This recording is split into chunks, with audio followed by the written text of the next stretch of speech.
Yo, yo, yo, what's up, everybody? Thank you for tuning in to yet again another fantastic indie creator interview. It is your Cape Crusader, Cody, and we are keeping it geekly with our two new friends, Jeffrey Burandt and Sean von Gorman. We're here to break down Ghost Planet and everything in between. Welcome to the stream, you two. How are you guys doing? So good. Fantastic. Let's go. We're here to break down the final cutoff for Ghost Planet. Should be dropping in October, but before we dive into that, let's start breaking down who you two are and how you two got into creating comics. Sure. Should I go first? Yeah, if you want to. I'll do it. So I moved to New York, specifically to Brooklyn, attending Brooklyn College for, I got my MFA in fiction writing from them and started to write comic scripts around then for the first time. And as soon as I graduated, I knew this editor from Details magazine, remember print magazines, approached me at a party. She had just seen the Sin City movie and wanted to. She was her name's Kristen Joker. She was the special promotions editor. So it would be like, Snoop Dogg playing golf in Adidas. And that would be like, 8 pages, like paid advertisement, basically. So she wanted to do she wanted something like noirish that she could team up with an alcohol and do that and do that. And so I pitched this superhero comic called Just Super that I actually went and made myself anyway. It got me the job, but then they didn't want it. And then Amstel Light came on board and they didn't want to do superheroes. So I pitched a few more things.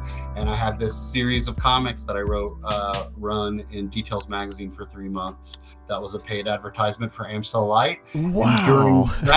And during that, I pitched a comic called Odd Schnoz and the Odd Squad to Oni Press just as a script and an outline, and it got accepted.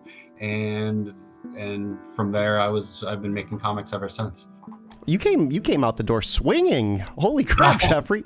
Sean. It's I think that's a big part of living in New York and Brooklyn. It's kind of easy to connect with people in media when you're out at parties and when you show up to things. That's how Sean and I met, really. Oh, I was just about to ask Sean. What about you? What was your start into comics?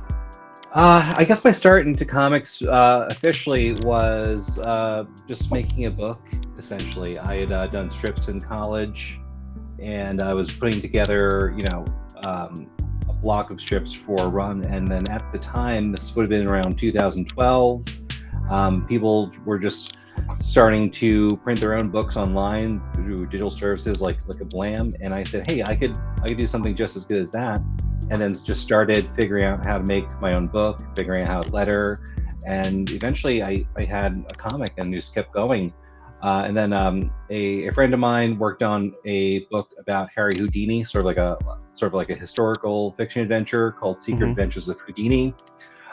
During that time, lots of crazy, wonderful things happened when you start making a comic book that is not consistent with how it's done. But we part of that was we had an ashcan Forbidden Planet had reached out to us to sell some books. We brought some books down. They sold out quickly, and then they were like, hey, we need more books. We were waiting on some more books because we had gotten ourselves a meeting with Axel Alonso at Marvel at the time, who had given us editorial notes on this book we had just written.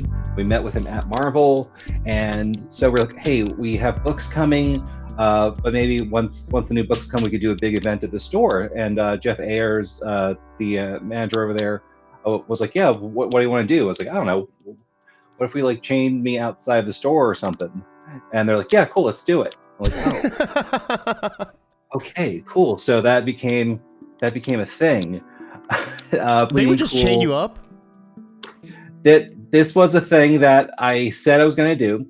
We got books. We put out a story about it. I think Neil Gaiman retweeted it. Bleeding Cool picked up the story. So this escalated quickly. So this was February 2012, New York City. We get the books. I reach out to Forbidden Planet. They go, hey, so we've got the books. Let's do it on Tuesday. It's going to be a beautiful day. And they go, no, let's do it Wednesday. Let's do Comics Day. And it rained all fucking day.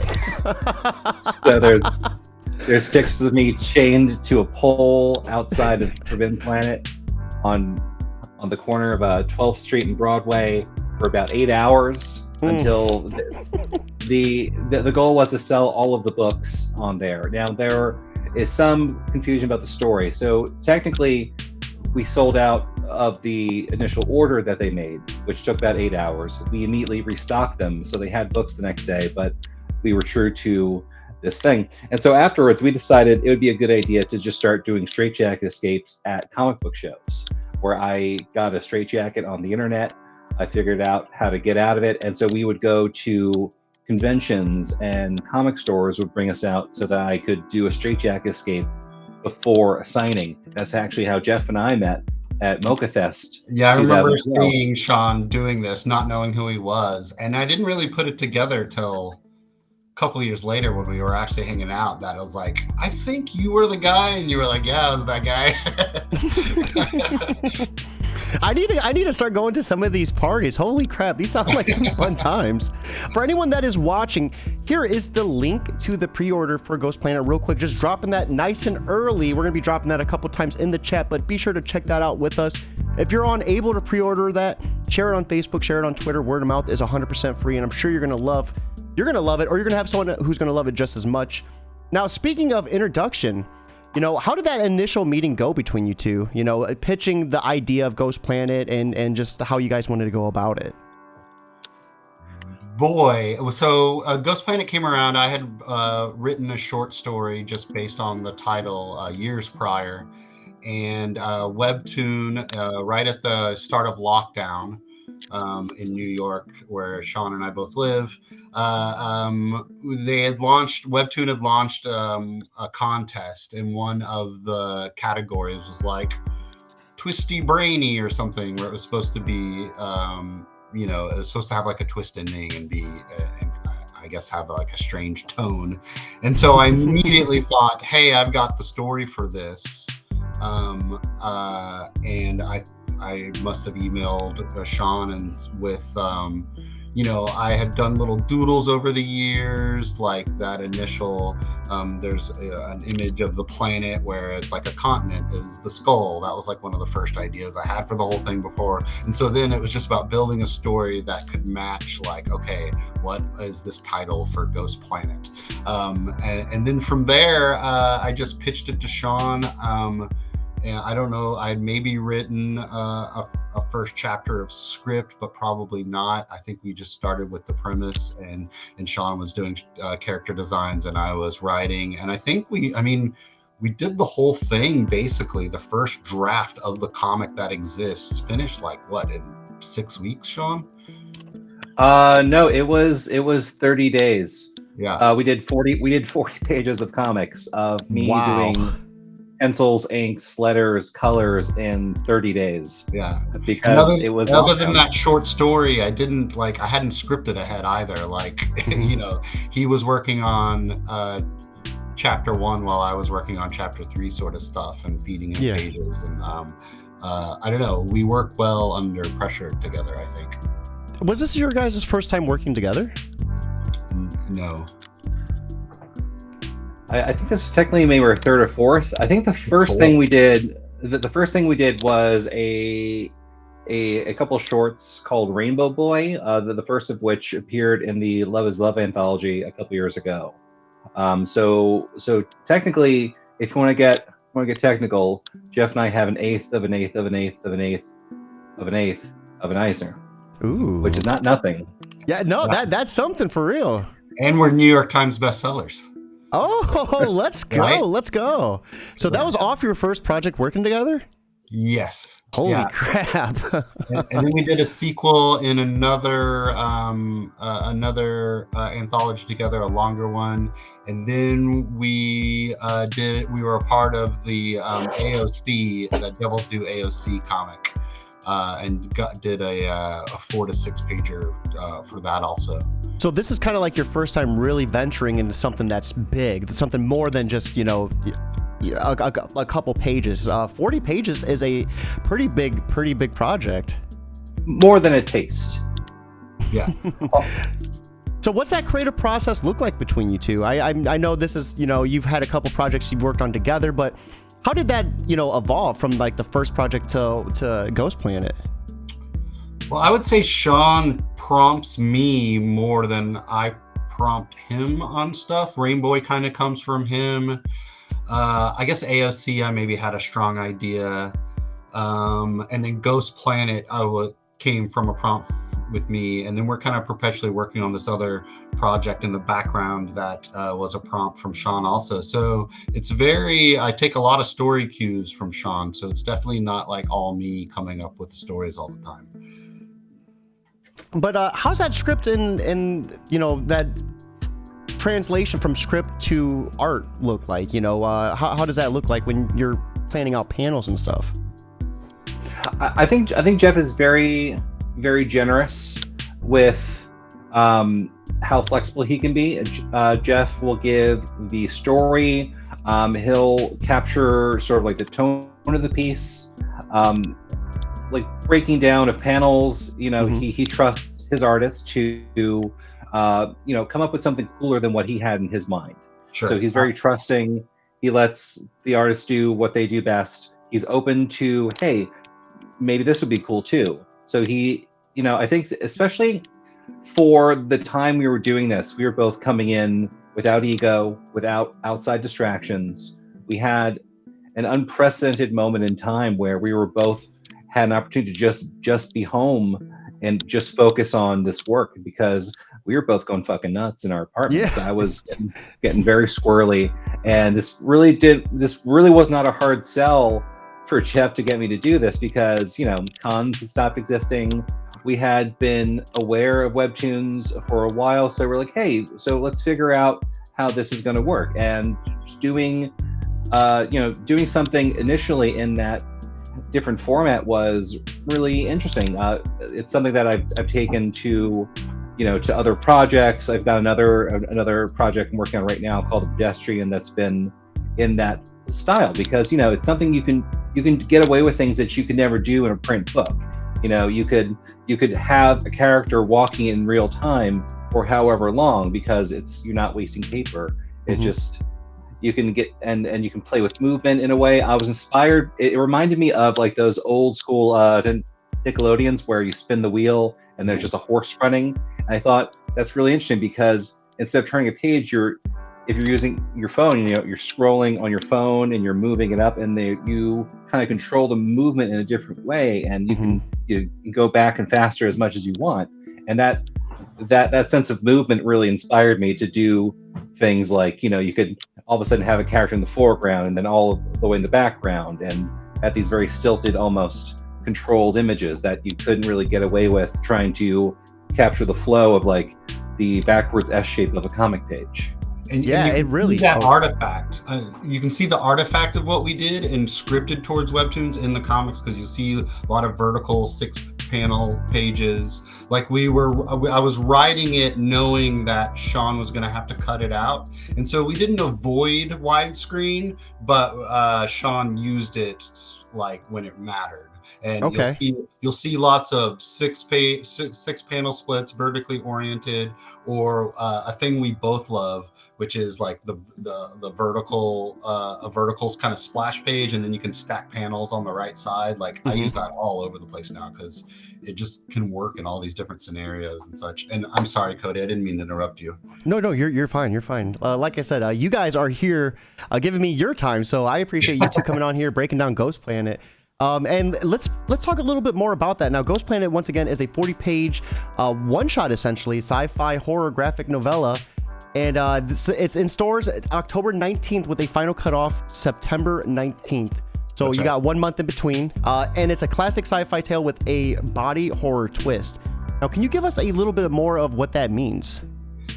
So it's, I think in look and feel at first, it feels like a classic Star Trek or Lost in Space kind of early 60s sci-fi show. I think with Sean's designs, they're in kind of bulky spacesuits. They're not in like halo armor and things like that. So it just has this very specific look, which I think really helps pull the rug out from under readers when the John Carpenter body horror starts to emerge in the project, and so that's what that means.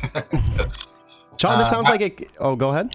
I was just gonna say, like our mashup is Lost in Space meets Last of Us.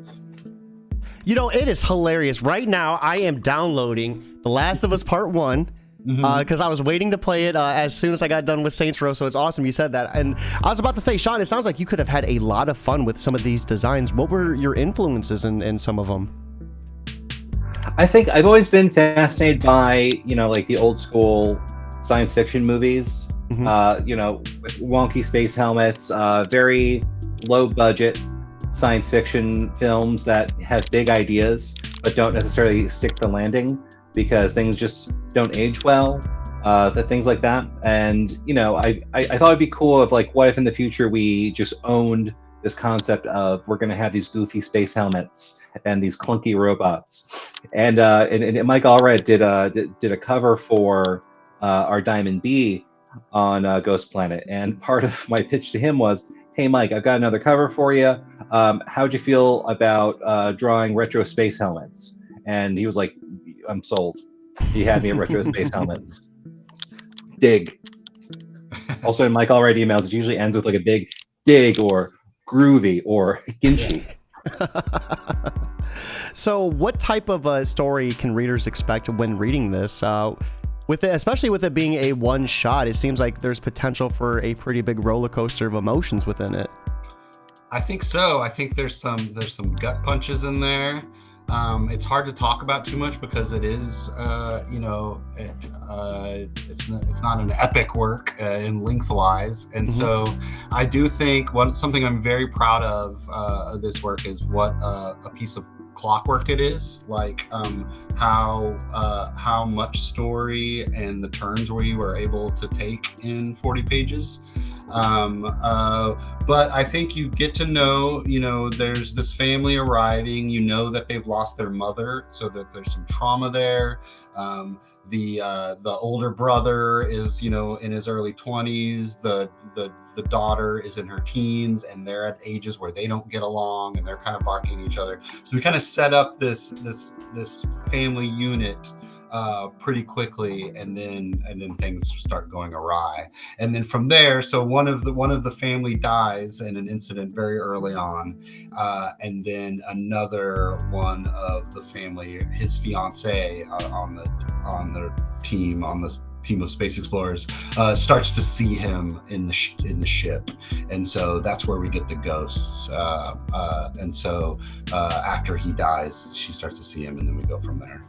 Yeah, I was gonna say in the description, it hinted towards some sort of like death reanimation where they're coming back. Are you guys able to touch on maybe what that is, or is that if that's spoiler territory, we can stay away from it? No, I mean it's not. Yes, that's the whole premise is like they start seeing what look like the ghosts of the last one that died, basically, and so that is the thing. Oh, I gotcha. Okay. Now, this was done, you said, in 30 days. What did that look like for you two? I mean, it seems like it would just be a crunch, and for lack of better words. It was for sure. It was definitely a issue of, literally everything was dropped to start working on this. And, my home became a workshop. I had to very quickly decide how we were going to do this in terms of style. I went for a more graphic, simplistic, emotional brushwork for it, so not everything is super detailed. The colors are very bold, very monochromatic. There's a very limited palette that sort of lends to the mood of the scene. So essentially every panel is, one color with some white highlights that gives you it's either like a bright red for horror or like a nice calming yellow for like a morning scene, and some greens and some purples and blues in there, which gives you like a taste of what the mood of the panel is, and then some art to fill in the blanks of what is leading to this mood. I love that so much. I would have, I love when something of that level goes into creating a comic where you play on the colors, like to help build like the psychological feel and the elements of it. What goes into that? I mean, how did you learn how to do that? Like, was it like, extensive studying or art school? I have taken art classes. I'm mostly self-taught. I was a fine arts major in college, with focuses on painting and color theory. Comics was a very later in life type of thing. I think I'd already had children. I was living a completely different life before. I was doing multiple types of activities because I just get bored very easily. So I was in bands, I was doing sketch comedy, I was doing a little bit of comics, and eventually I just had to decide to just do one thing and see what that one thing would lead me. And so I just said, okay, I'm going to focus on art for a year. And at the end of that year, I was sitting in Marvel Comics talking about a book I'd made. So I figured I'll give this another year. And then a lot of it is, a lot of making comics is just being able to make decisions quickly, especially when you have a deadline. You need to know how much time you have versus what you can do in that time. And then sometimes you get lucky with these choices you make, and you go, okay, maybe I'll just do one color. This might look cool, and then the first couple pages come out like, hey, this looks pretty fucking cool. So this is what we're gonna do. This is it, and then just run and just get as much done as possible. And the final book that we're printing, we made a couple of tweaks after Scout picked it up, but we had finished the work. There's only a few panels that I really felt, wanted to, tweak, having the time. But it's we really wanted to capture that feeling of this desperation and fear, because we have a story about a family who are dealing with isolation, loss, dealing with disease. And I feel everyone can kind of read into that and feel into that, because we as a human race experienced a shared trauma for an extensive period of time. What our opinions of what that was have varied, but there was a single moment in time where we can snapshot. Everybody knows exactly how everyone's feeling at one time, and that's despite everything that's happened, and the way we've evolved from that has maybe not brought us to like a Star Trek level of humanity and having this conversation in space. But I think if we can stop and say, hey, we were one people for a hot second. It's almost like this might be too geeky to say, but like when Pokemon Go first dropped, it brought like the entire world together for a few months. Like I remember in my hometown, everybody was walking around to those Pokestops catching Pokemon, and like for one brief month, like the world was like in a collective peace. It was just we thought it was going to be an alien squid, but it was Pokemon Go. So Jeffrey, what goes into writing the psychological elements of this, though? I mean, we have Sean really capitalizing on those like solid colors and that type of technique, but like as far as the writing goes, like what goes into it? Boy, I think a lot of it is instinctual and is also just comes from the characters being in the same space together, right? And also doing some archetypes, painting the ass teenage kid, cocky oldest son,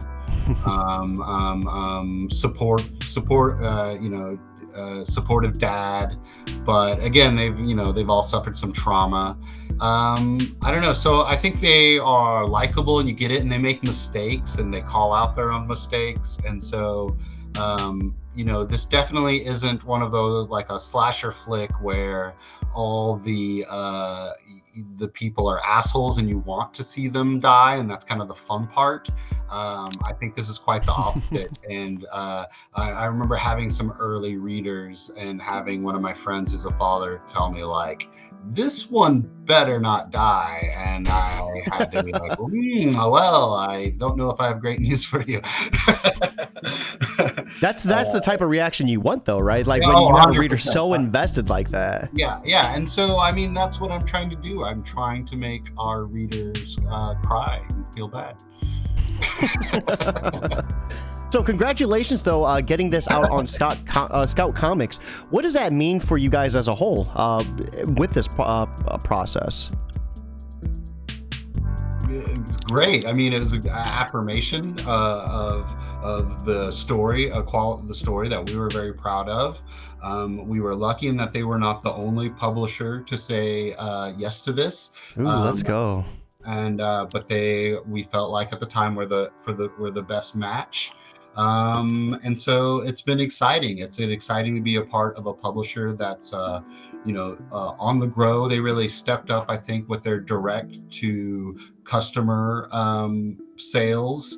And so it's cool to be a part of that. It's cool to be a part. They have a very robust variant cover program. And regardless of what you think about variant covers, boy, it is kind of fun to be a part of on the other side of things, and to get, we're still getting, if a store orders 250 copies, they can get their own variant cover. And so we're getting that's really cool. Getting artwork back on those, and that's really fun and cool from complete strangers, who we've had little more than an email with. So it's awesome. Yeah, it seems like it's almost like a surreal feeling. You know what I mean? Sure. The clock on my desk is dripping into a thorny bush right now. Sorry, that's the only Dolly reference I can make on the fly.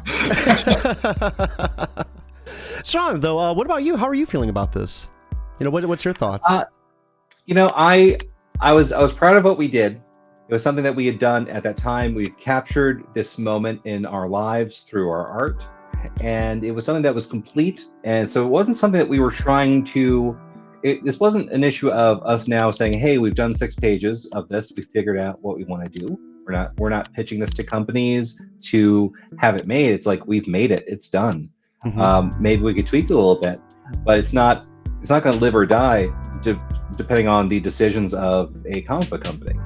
And the fact that more than one comic book company were interested was very reassuring that we don't exist in a vacuum. The work we do is valid and has that value and meaning, and that other people kind of felt something of what we put together, and then Scout coming in to provide just a larger net to kind of try and get as many people to read this as possible has been fantastic. And it's also been great reaching out to stores and starting these new relationships of sending out this book, and stores going, "Hey, wow, this is great. We're going to order your book."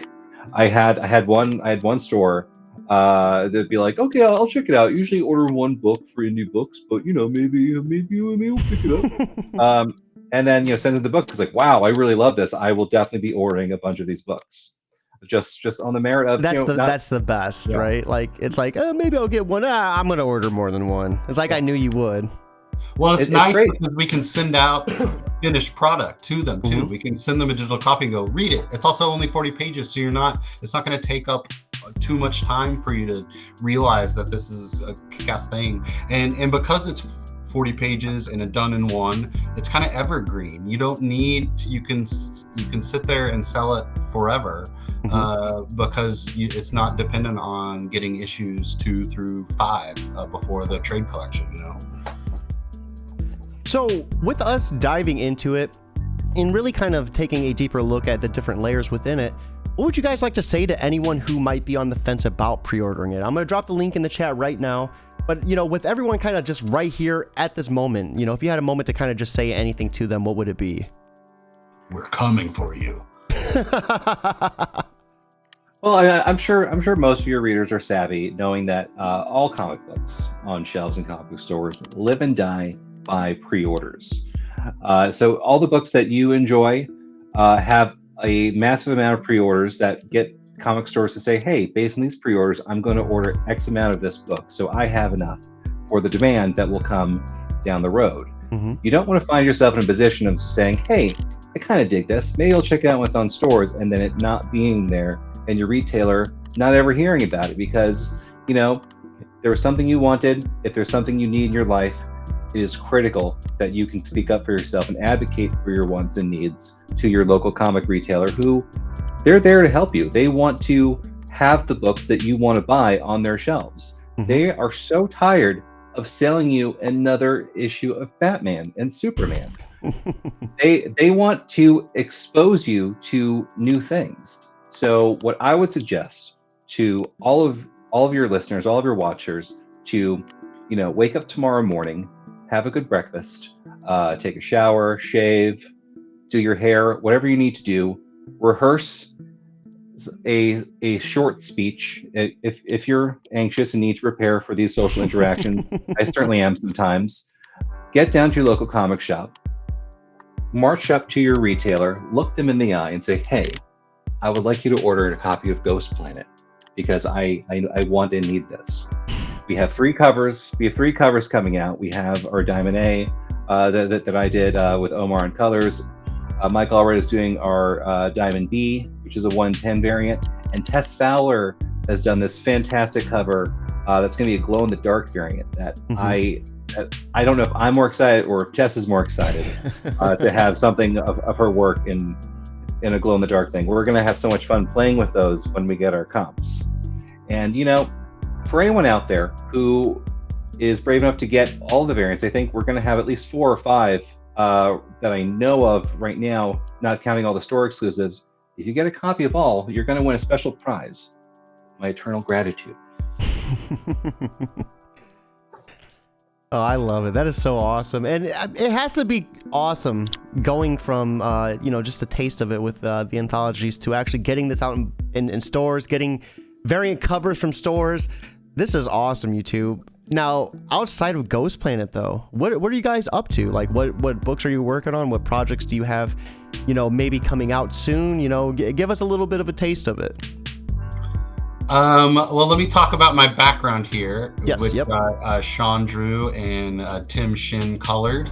That's a character I co-created with artist Jason Gongor called, his name is Breakspeed. He's a character in Killer Bad. If you go to killerbad.com right now, it will take you to an Indiegogo, which is selling off our first print run.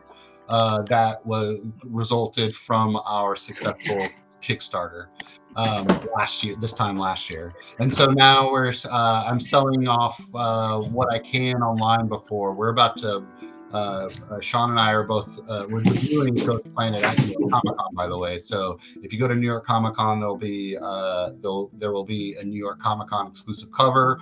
Ooh. We will be there at the Scout booth signing. We are also tabling in Artist Alley, and then at the end of October, we're going to be at Baltimore Con doing it all again. We'll be sharing a table with a cartoonist, Dean Haspiel, and others, and we'll be signing Ghost Planet there too. If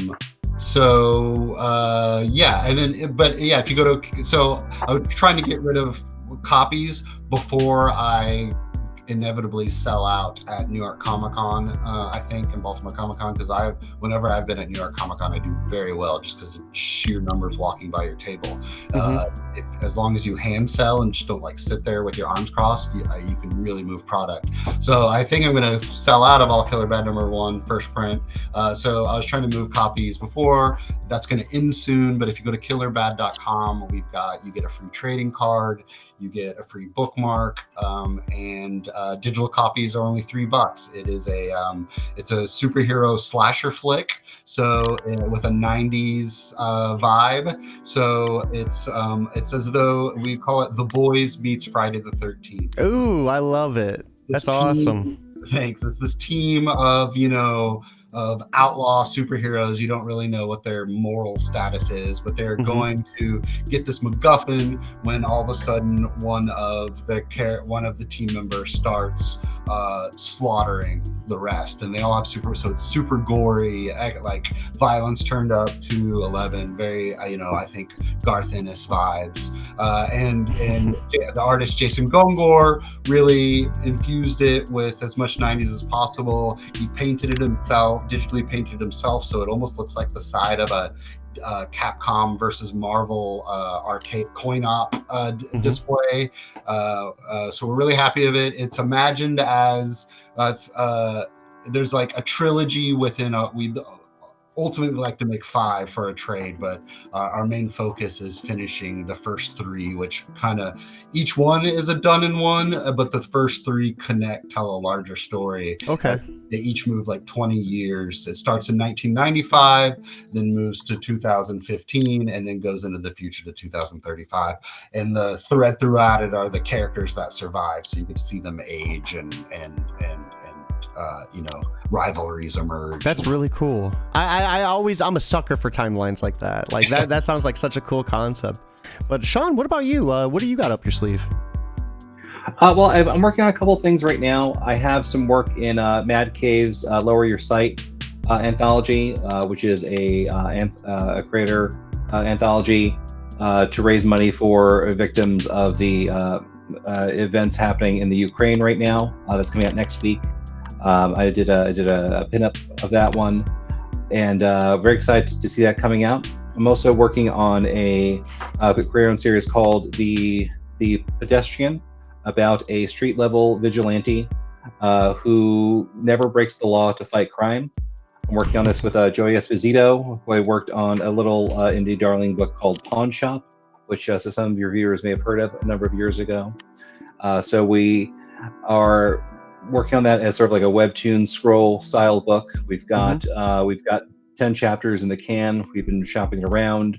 It's something that we worked on in secret. This was the other pandemic pet project we were working on, and by the end of it we figured this was something that was really strong. So it's a quirky superhero slice of life story on the surface, and beneath the surface it's a secret war brewing linked to this secret sinister history of street signs. So we're very close to getting this out to a greater audience. I just joined. I'm one of the phase 2 creators on Zest World, and Joey is as well. We've been having some interesting talks with them. I think we might be doing something very soon, and we're very excited about it. And what I'm very excited about is I am now officially a Star Trek artist. So I've done 2 covers so far. This is my first cover. Here, hold on one second. Let me get you to a different screen so we can zoom in on it. Oh, fantastic. So we have, this is the line art for my cover for Picard Stargazer number 3. This is going to be the Diamond variant coming out in October. I'm sorry, the Diamond B variant coming out in October. And I've got another one coming out in December for Star Trek Resurgence number 2. This is the official tie-in to the that's upcoming... gorgeous. That's gorgeous. Yeah, so Paul Mounts did the colors on this one. This is really killer. Josh Hood is doing the interiors on this book, and whether or not you're a Star Trek fan, this is going to be a really exciting book, because I think this is some of the best stuff I've seen Josh do. I love the logo, like all the action happening in the logo. That is so cool. That's such a gorgeous cover. Holy crap. Thank you for sharing that with us. Cody, yeah, I like the neologism gorgeon. For anything Sean does that's pretty, from now on to go, Sean, that's gorgeon. I know. I was lost for words. I was so starstruck. I was like, that's gorgeous. I was like, that's not even a word. It's like, oh, it's gorgeous meets Gorman. Look, there's gorgeon right in front of us right now. It's happening. Oh my God, I'm starting to feel a certain way. I didn't think it was possible with this interview. Well, I think Cody, is a perfect time for us to begin wrapping things up. Before we do that, guys, I always love asking a question in particular, because as much as this is a show where we really break down your experiences and your book, I always love scratching, the heads and getting some nuggets of wisdom out for anyone who might be new to the scene. So for anyone out there who is brand new, and let's really focus on your guys's your con experience. So like, let's say their first time, going to like a Comic-Con or any sort of like event like that. What would be some of the do's and don'ts for them to kind of listen to and take note from? Mm-hmm. Always pack a sandwich. Yeah, unless you like, Cisco brand chicken fingers are like your best bet. In those things. Because you're also always at a convention center that's like sort of away from everything, or downtown on a weekend when downtown in that city closes on the weekend, essentially, because it's only a place of business. And stay in Artist Alley as much as you can. I think that's where everything's really happening. Yeah, you made a really good point earlier too. Not to just sit behind the table with your arms crossed. I often hear like you want to try to be like in front of the table if you can be, like talking to people, interacting. Well, yeah, and with cosplayers, start talking to anybody naturally. Like for a long time, when Sean and I were first meeting, we both come from rock band backgrounds. I had a sci-fi rock band called Americans UK, and so I would make some of my first comics. I was self-publishing. We would tell the sci-fi adventures. I published something like 200 pages of Americans UK comics before we were all done. And but anybody that walked by in a rock T-shirt and an Iron Maiden T-shirt, which might be common at a comic book convention, it was like, hey, you like rock and roll? You're sitting there trying to pick out people who you think are going to like your book, or just to start the conversation, so to get them to do more than kind of like the walk by with them trying not to meet your eyes. You're trying to lock their eyes in, get their attention, get a book in their hand, like Batman style. Look at me. Word to me. Jeffrey, Sean, I appreciate you two stopping by, breaking down Ghost Planet and everything in between. This has been one hell of a podcast. I appreciate it so much. And Sean Jr. over there in the corner, of course, as well.